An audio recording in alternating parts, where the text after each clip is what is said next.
Hello, this is Kevin Barham. In this tutorial I'm going to show you a quick way that you can secure your WordPress site using a free plugin. So here I am, WordPress login page. I've got a fresh install of WordPress. So I'm just going to log in here, put in my password. There we go, we've logged into the back end. Before I install any plugins, I always make sure I've got a current backup of my site. Now, obviously it's not as critical with a brand new site because there's nothing to break, you can just start again. But if you've got an established website, then I suggest you take regular backups. I use a tool, a plugin, premium plugin, so you have to pay for it, but I think it's something like $7 for one site. And I take a backup of my site before making any changes, doing any updates, etc. I won't bother in this instance. So we're going to install a plugin, so we go Plugins, Add New, and we're going to do a search for a plugin called Better Wordpress Security. Click Search. Here it is at the top. I always like to click on Details, make sure that this is current for your version of WordPress, and when you're happy with that, click Install. Activate the plugin. That's the plugin installed. Now what we need to do is go and configure it. And over here on the left you'll see a new menu item called Security. If I click on that, first of all it's going to give us an option to create a backup of our database. Now the tool that I use backs up the entire site. This particular option here only backs up the database. So that's the difference between the two. But we can create a backup and it will send it through to my admin email address. There we go, that's the backup complete, and up here we get the message, database backup completed. Now we need to give this plugin permission to change core files. So I'll click on that.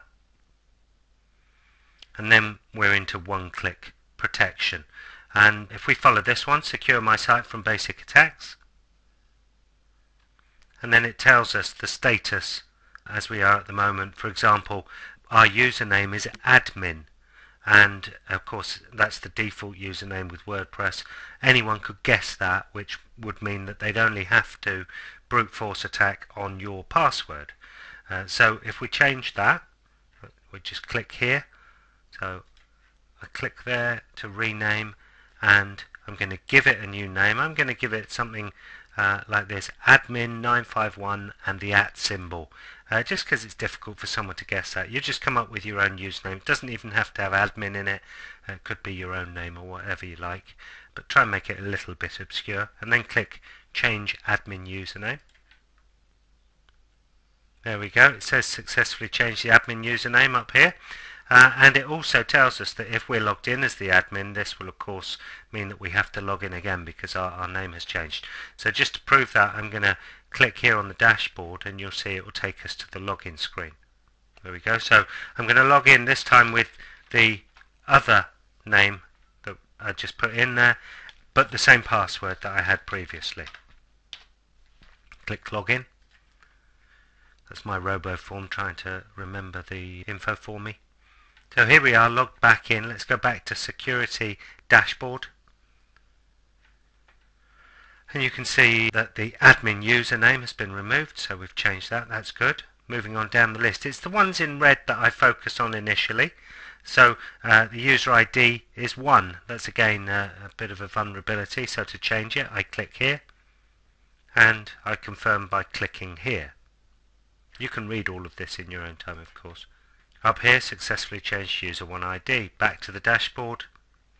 Table prefix is WP. That's the default with my hosting company and Fantastico. So again, we should rename that. We click here. And we've already taken a backup, but it's warning us that we should take a backup if we haven't done so already, because this could cause problems. So I know I've got a backup. I'll click Change Database Table Prefix.